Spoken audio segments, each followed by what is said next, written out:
कारण आम्ही तो पूर्ण ओपन मैदान आहे तर चारी बाजूला लोकांच्या डेड बॉडीज पडल्या होत्या. सो म्हणजे गेटवर जिकडनं एंट्री करतो तिकडे एक माणूस पडलेला होता, जिथे ते म्हणजे ते रोपवे सारखं एक ते स्पोर्ट असतं ते तिकडे ते लोक जे करत होते तिथे काही लोक पडलेली होती.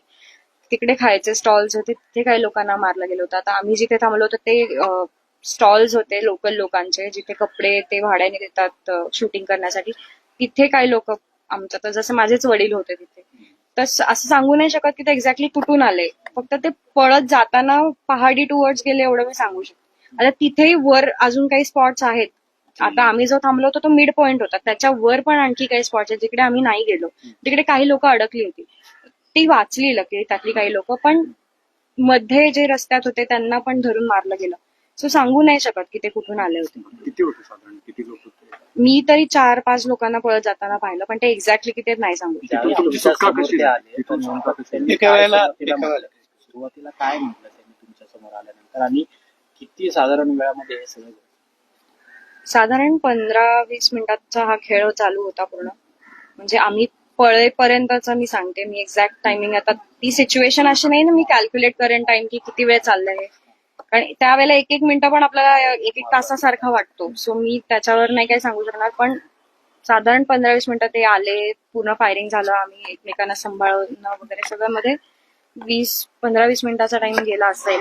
लोकांनी तुमच्याशी संवाद साधला का? काही बोलले का? अतिरेकी होते, त्यांच्या हातात बंदुका होत्या, तुमच्याशी काय बोलले काय? तुम्ही नाही, ते फक्त आम्हाला एवढंच बोलत होते की तुम्ही कलम वाचून दाखवा. आता ज्यांना येत असतील त्यांनी वाचली असतील, ज्यांना नाही येत त्यांनी नाही वाचली, पण त्यांनी असं काही स्पेसिफिक, म्हणजे मला माहिती नाही की त्यांनी असं का केलं. त्यांचा राग आहे की आम्हाला तुम्हाला मारायचं तर ते कुठलाही हेतू घेऊन मारू शकतात ना.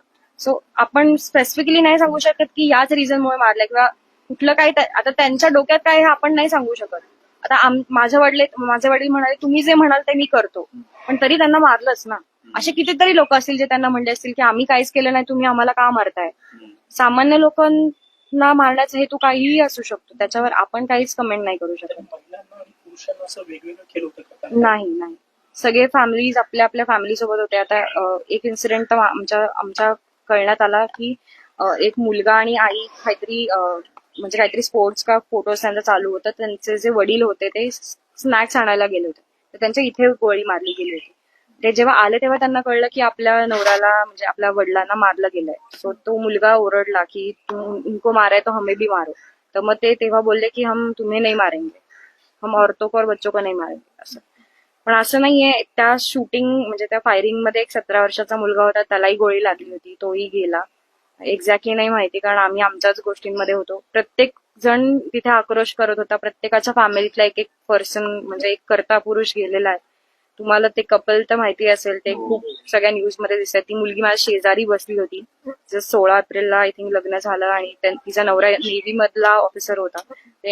तो सुट्टी घेऊन ते हनीमून करण्यासाठी फर्स्ट का सेकंड डे होता त्यांचा, आणि ही घटना त्यांच्यासोबत झाली.